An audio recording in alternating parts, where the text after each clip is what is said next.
There are moments that seem to stand still in time. Events that transcend the master plan of your life. Unexpected twists, wind blows of destiny. One of these moments that you will remember all your life. Or not.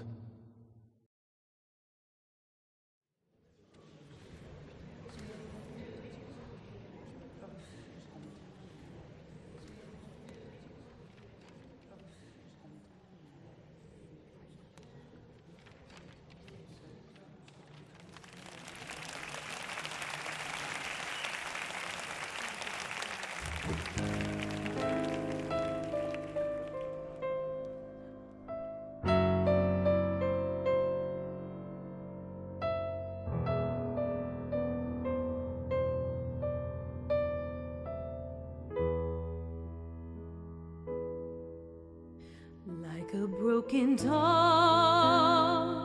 the time to play the game is gone, has passed away. There's no simple reason or lost secret way to be what it could have been one distant day. Like a broken mirror, dry now your crystal tears and carry on away. It's the only you can do and nothing more to say. The scratches of your being have to tear your skin.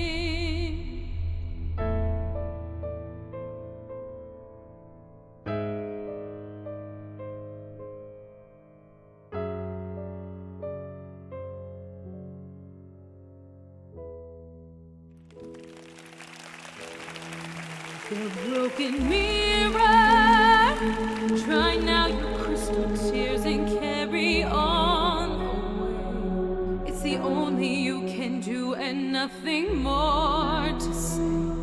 The scratches of your being have to tear your skin.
Ah, Mrs. Moore. I'm glad to see you're feeling better. Dr. Stern is waiting for you in his office.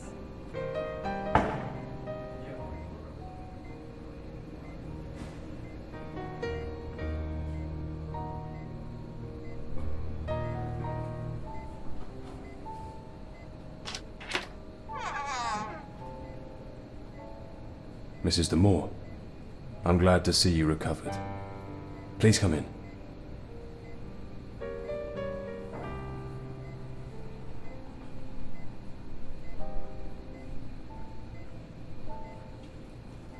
Try to calm down. You don't remember the day of the concert, do you? You see, I'm not going to give you too many details. You'll understand why. I'll just tell you. You've been in that state for years. You're an inpatient here, in the private hospital that my father founded. In fact, we have already had this conversation several times. But inevitably a short time later you fall back into an amnesic state. But I have good news for you today. Thanks to the tests we have carried out with you during this time, we have been able to develop a drug that can stop the forgetfulness process.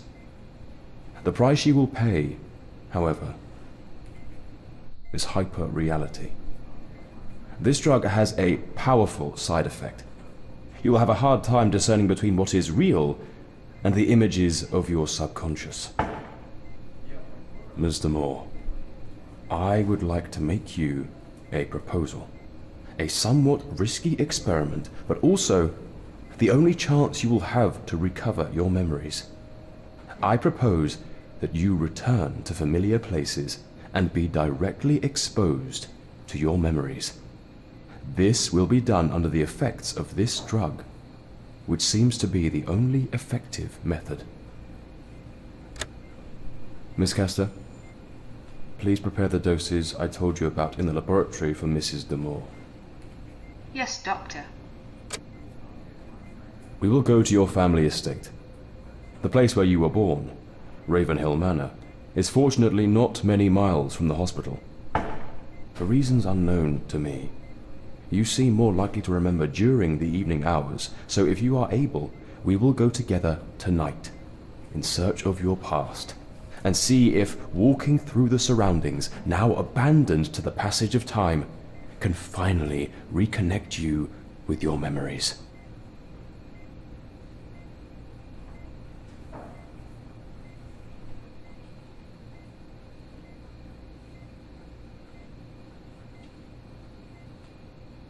It's too much information all of a sudden. It's understandable. Let's do a little test. Back there, you will find a box with personal objects from when you arrived. Can you tell me if they bring back any memories? It is very important that you look at them carefully. This way, we will predispose your mind to reverse your amnesia.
Ah, have you already gone through your things?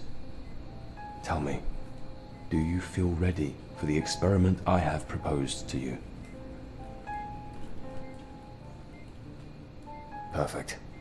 I expected nothing less from you.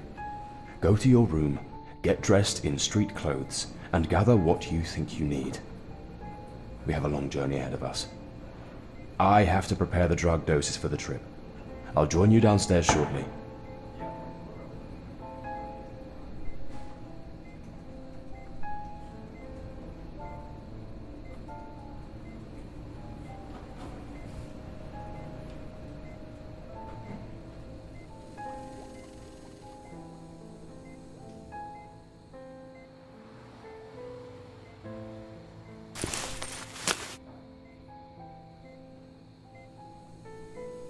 Ah, Mrs. de Moor. Here, I have prepared a flask for you, and filled it with the first dose. Drink it. It will take a little while to have the effect, practically as long as the journey lasts. Come with me. I have the car at the door. We have no time to lose. I'll tell you more on the way.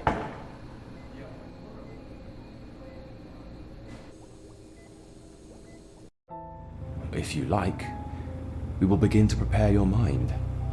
Remember, you will have hallucinations and unreal visions, which may seem like real nightmares, and will be mixed with real, valuable memories. Only you can choose which ones to keep. This is why I have not told you anything about your past, so as not to interfere with the recovery flow of your memories. One more thing. In the hospital, you are especially sensitive to mirrors. Seeing your reflected image seemed to transport you to your past, and you began to remember. Still, it was enough to see your reflection again, to fall back into the amnesiac state and reality without memories. So the mirrors you encounter will break the reality in your mind. But don't worry. Conditioned by the environment that was part of your past and this experimental drug, everything should be fine.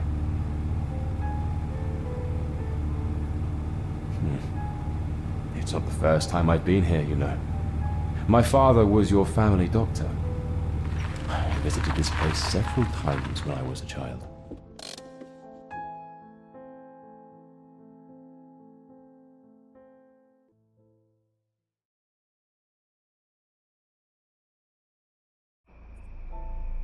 We have arrived, Eliza. Ahead of you is the path that will shorten our access to the village and the Dollhouse facilities. How are you feeling? The drug should be working by now. Well then, it's the moment of truth. So from here on, you'll have to go on alone. But don't worry, I'll keep a close eye on you, trying to monitor your process. It would be best. I might get in the way of your memories, and this experiment won't have the desired effect. You must go straight ahead until you reach a fork in the road. One leads to the village and the Ravenhill countryside, and the other leads directly to the mansion. I advise you to take the second. Remember, Eliza, the subconscious will talk to you in many ways. You will not be able to distinguish reality from what your mind is explaining to you. Try to understand the symbols, the signs it will give you. They can be images, they can be noises, they can be words. Be attentive, Eliza. Be very attentive. See you later.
I know that time is running out.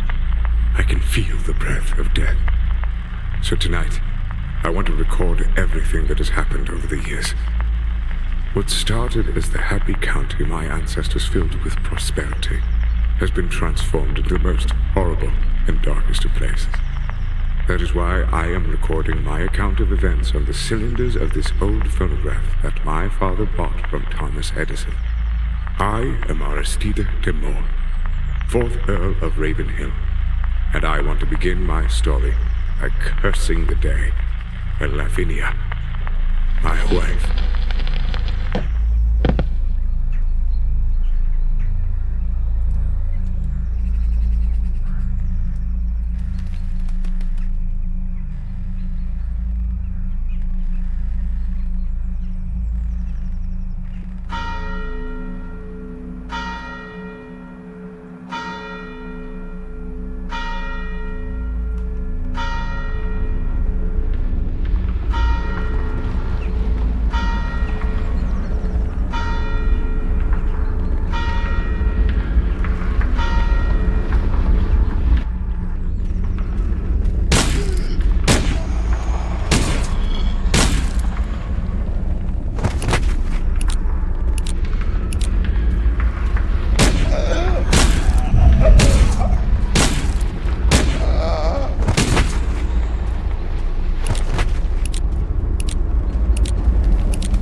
Eliza, come on, don't dawdle. There's nothing interesting here.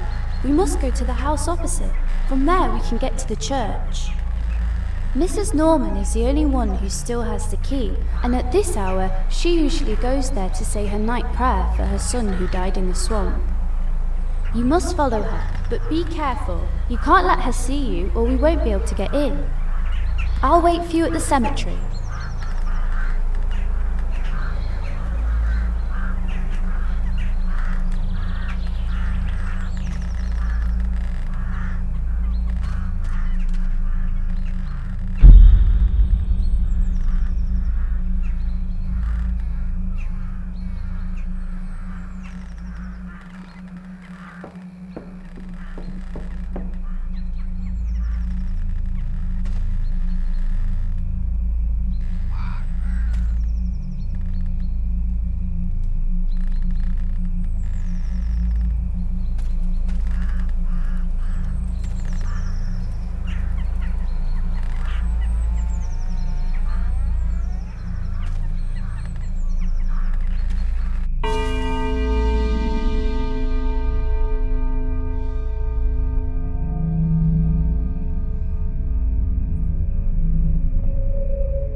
Eliza!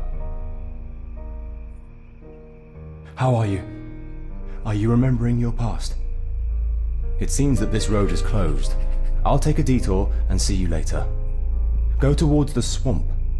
You must cross it to get to the mansion. Remember to take the drug when your subconscious shows you a sign.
I met Lavinia in Paris. At that time, I was the heir of a family with a long tradition and lineage. I was captivated by her artistic and bohemian spirit. Deep in my heart, I knew that I had found someone to spend my days with. Lavinia and I got married and started a successful doll-making business. Lavinia knew strange secrets that gave the dolls an almost human appearance. As well as under Lavinia's orders, the whole of Ravenhill Village ended up working in the de Moor family business. Soon, the Dollhouse brand and our products gained fame and prestige. Nothing foreshadowed the horror.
Dr. Stern and Lavinia were playing God of sorts.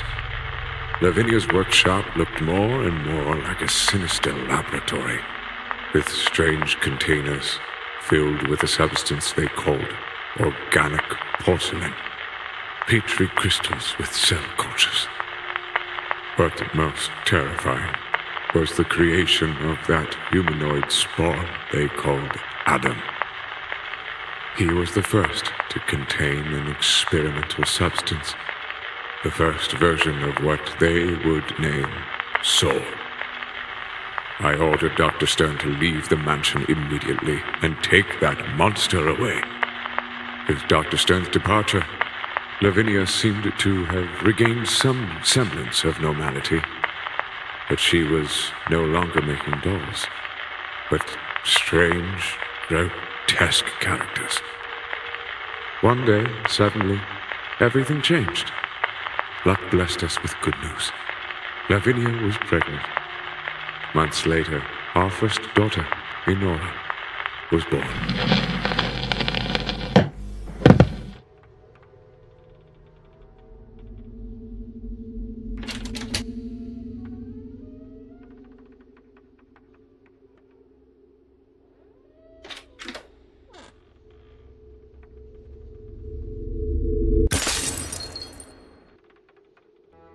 Eliza, be quiet. They will hear us. If they find us together, we won't be able to see each other again.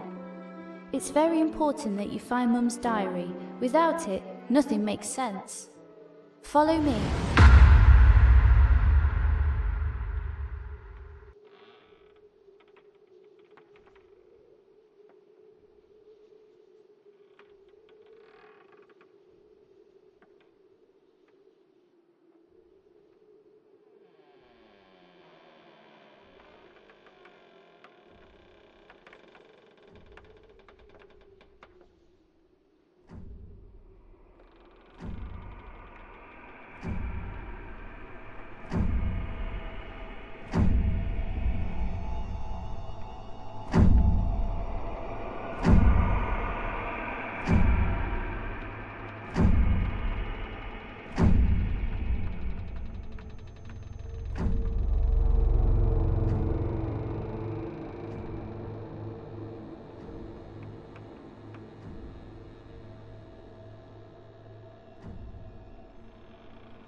In this diary, Mother wrote most of her experiments. In it, she says that she condemned the door of the laboratory so that no one could ever access it, but she also made it clear that there's an alternative way to get there. She talks about the back of the mansion, a fair, a clown, and a diabolical attraction that takes you to a hidden door, and from there to the lab. What you're looking for, you'll only find it if you can get there. There will be a key in this room.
Finally.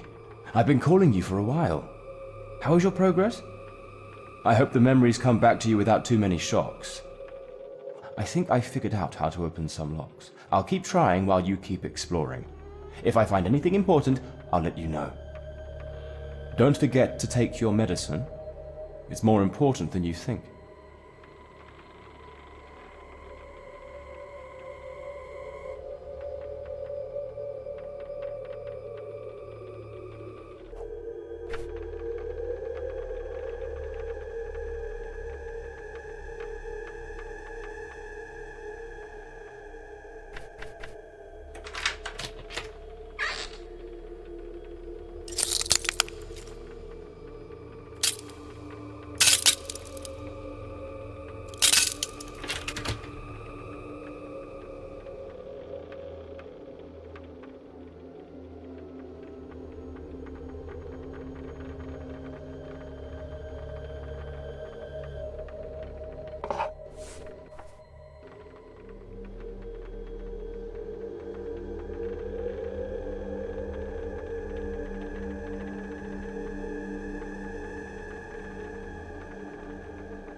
Eliza, we have to hurry. The dolls have warned of your presence. Here you are in imminent danger.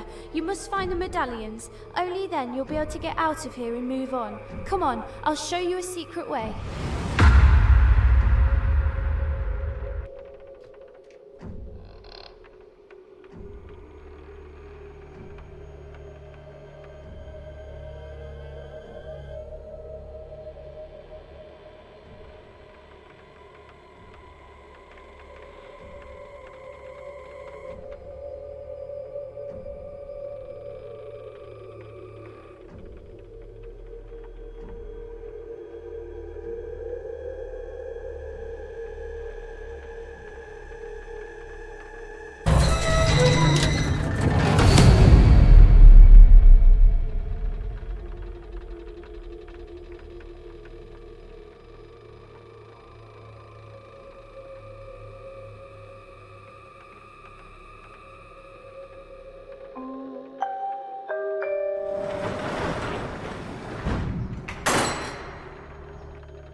Eliza!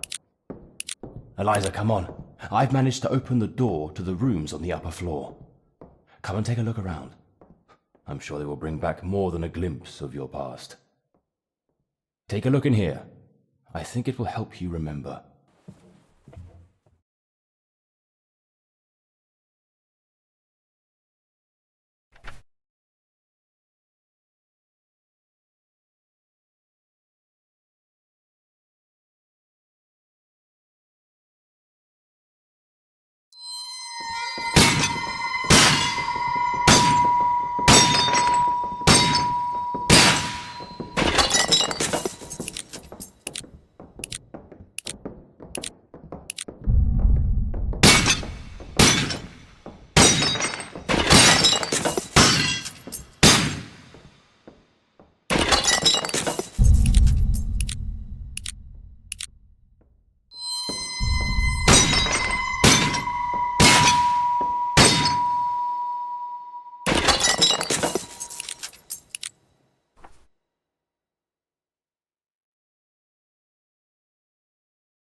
Everything in Ravenhill was back to normal.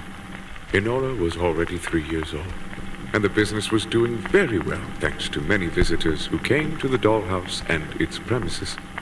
Lavinia, now pregnant for the second time, was still creating new dolls and seemed to be happier than ever. In the midst of all this apparent joy, our second daughter was born. Time passed, and the two girls grew up happily. Until that day. Enora was 7 years old, and the little girl was 4. They were playing innocently in the garden of the mansion They were climbing on a heavy wrought iron gate. Suddenly Honora began to play, moving the gate up and down on its iron rails. We don't know how, but with one of Honora's pushes, the door came off the guide, falling heavily to the ground and fatally collapsing on her sister's little body. There was nothing we could do.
After the death of her little daughter, Lavinia fell into a deep depression. She despised Enora, as she blamed her for her death. What could I do? The day Lavinia went to visit Dr. Stern again, that day, I knew it would be the beginning of the end.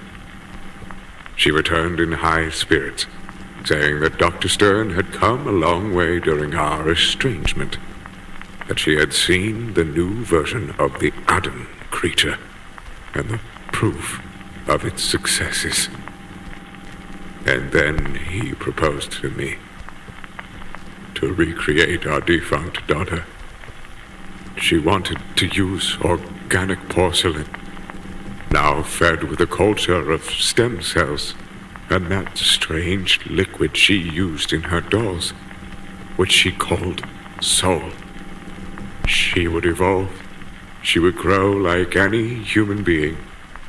And that's why she needed to take tissue from little Enora. I couldn't believe what I was hearing.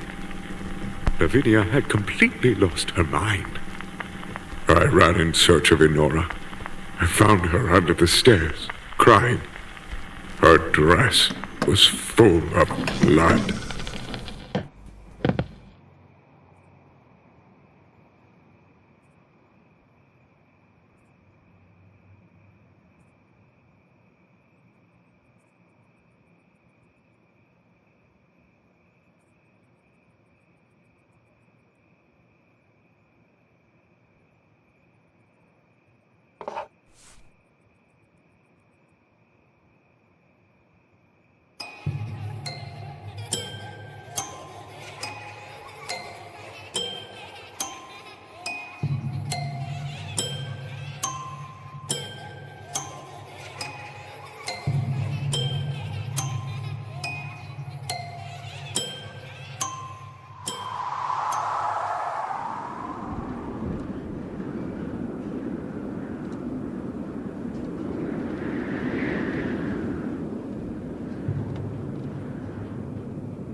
I still don't know how I agreed.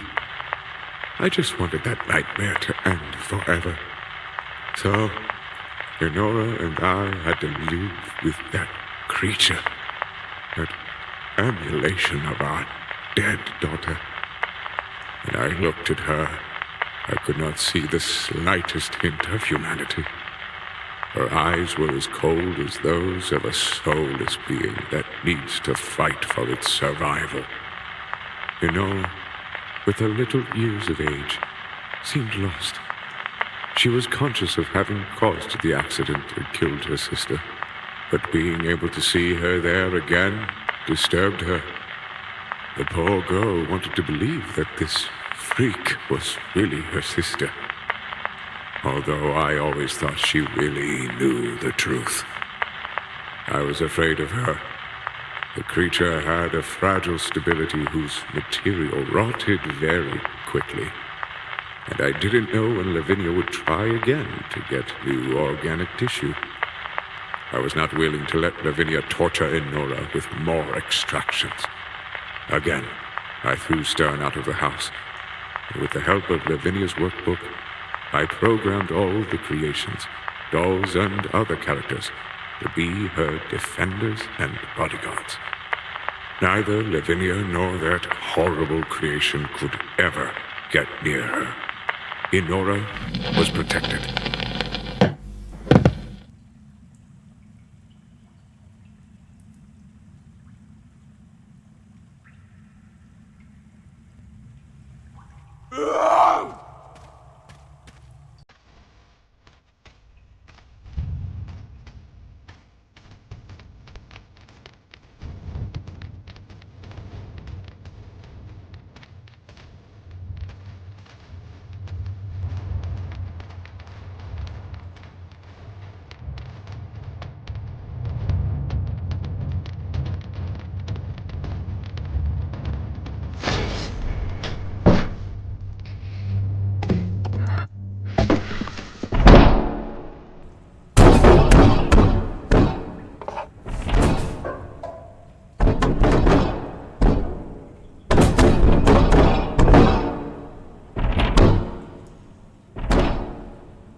Having completely lost her mind, Lavinia could not get to the essential cells from Honora to make the regenerative fluid. She was obsessed. She was no longer working, and the village began to notice the decline.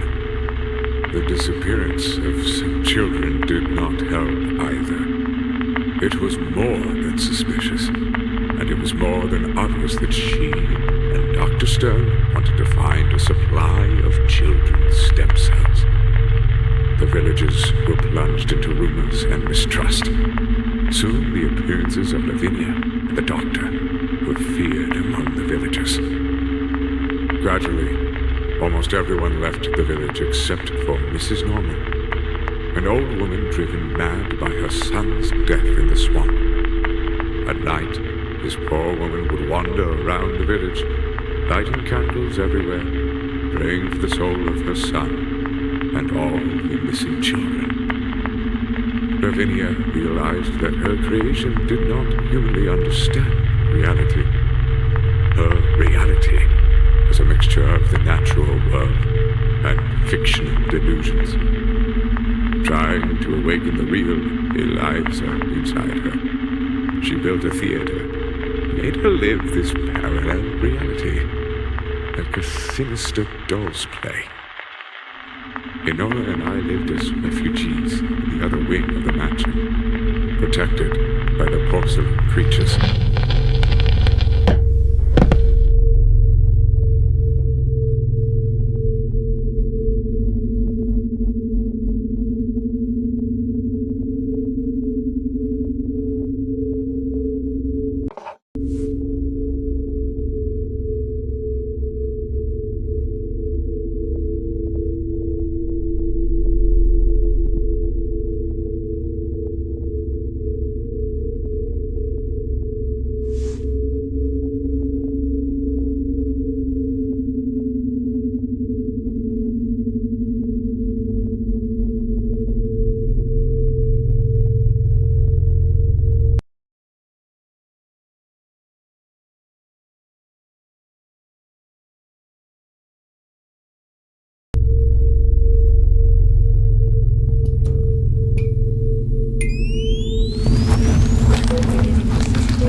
Lavinia entered Enora's room while she was asleep. She had left the fake Eliza singing sinisterly in the underground theater. Nothing was said. I suspected that Lavinia would seize the moment to try to get another sample of Enora's skin. Her screams alerted me. It was too late. The bed was full of blood, and Enora was crying.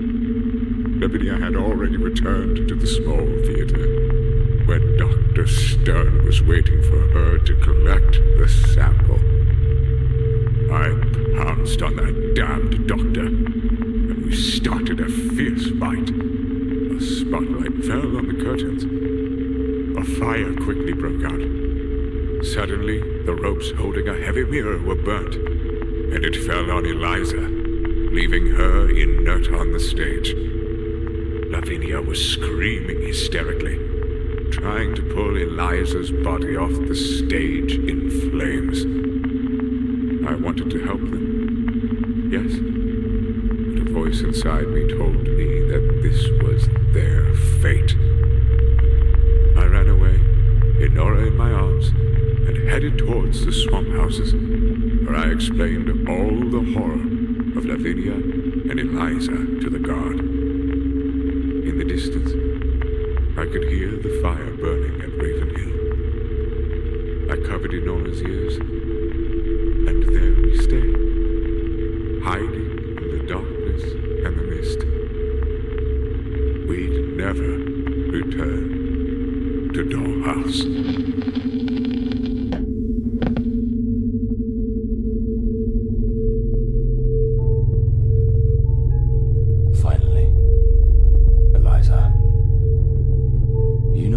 Said about the devil. The hardest thing for him is to make those who sold their souls remember his pact. Forgetting protects us, camouflages us from our memories, offers us a chance. Forgetting is magic, isn't it? But you were here to remember, Eliza. To know what became of your soul. To explain yourself the way to the laboratory that only you and Lavinia, your mother, know about. Yes, I am Adam, the creature that materialized my father, the real Dr. Stern, that selfish old man who wanted me to die when he died, and my father's death sentence is already taking effect. So I needed you to find the diary and retrieve the formula. That drug, the soul, it is the substance you have been taking. The drug I gave you in the hospital is our last reserve. So I needed to bring it to you, so you could bring us here. The lack of the drug affects you and me in different ways. You only lose your memory, but I degrade. I am transformed into a demented being. My skin tissues degrade severely, and I lose control of myself. Without the drug, this happens more and more frequently, until one day, I will no longer be myself.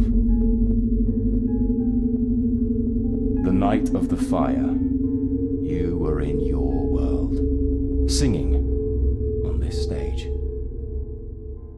Suddenly, a fight broke out between Aristide and my father. And then the fire. And the decorative mirror came loose and fell heavily on you. The last thing you saw, Eliza, before you fell into your long unconsciousness, was your own image.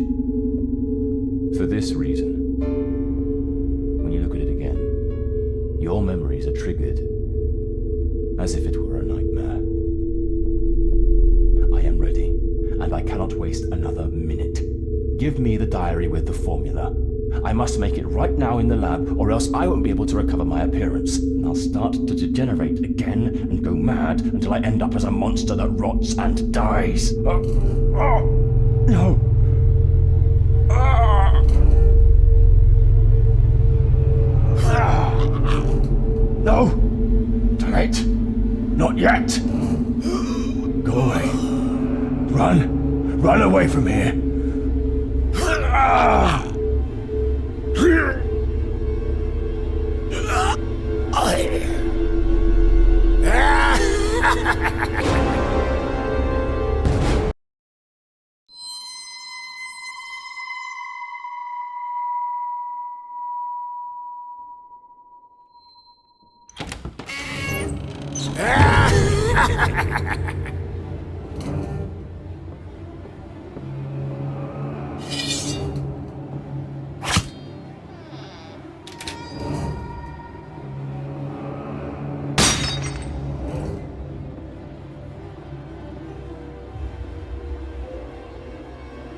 Do you remember me, Eliza?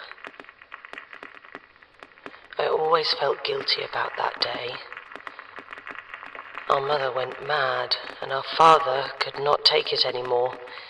He died soon after he took refuge in the swamp. I was cared for years by Mrs. Norman, an old woman who lost her son, drowned in the swamps. One day, Adam appeared and told me his story and his despair at not being able to regenerate. He also warned me of your existence and how important it was to make you remember. Our mother died in the fire, and as far as I knew, I was sure that you had died too. But no, you were rescued by Dr. Stern's father and taken to hospital. To that man, you were just a valuable jewel, an evolved experiment. His wretched heart yearned only to hoard the secrets our mother had developed. But he never had the talent to emulate her accomplishments. As for Adam, his other creation, old Dr. Stern had decided not to leave a record of the formula, so that when he died, his spawn could not regenerate and would die as well. Adam was degenerating rapidly, and I couldn't help him. Our mother never let him into the lab. Only you could search your subconscious and remember how to access the lab, get the diary with the formula, and thus make his regeneration possible, and yours as well. The doctor spent the last doses on this trip. We have the formula, Eliza. You can stay here with me. We will resurrect this house.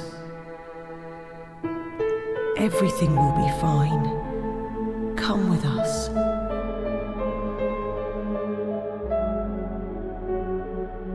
Come with us.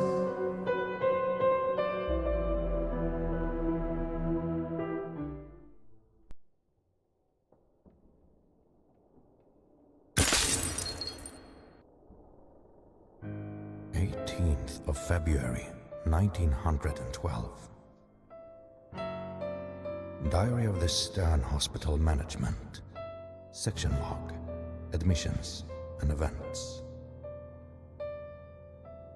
A fortnight ago, at 2 o'clock in the morning of Thursday, February 3rd, Eliza de Moor, patient 24354, awoke from her deep coma, in which she had been since the terrible tragedy which devastated a large part of her family estate, the Dollhouse. On first inspection, The girl appears to be in good physical condition, but her mental state is not. The girl's brain does not seem to assimilate reality correctly. She has erratic behavior and suffers from episodes that alter her conscious state. Her mind seems to be transported to another world. When she wakes up, she remembers nothing. It is as if this state of obnubilation erases the data from her mind. And when she wakes up, everything starts all over again, with no memories and nothing to hold on to. Despite this, in her episodes of disconnection, she seems happy, spending hours in the playroom, talking to herself and playing with her dolls. I judge this interaction with toys to be positive and hope that in time it will serve to restore her memories and her sanity.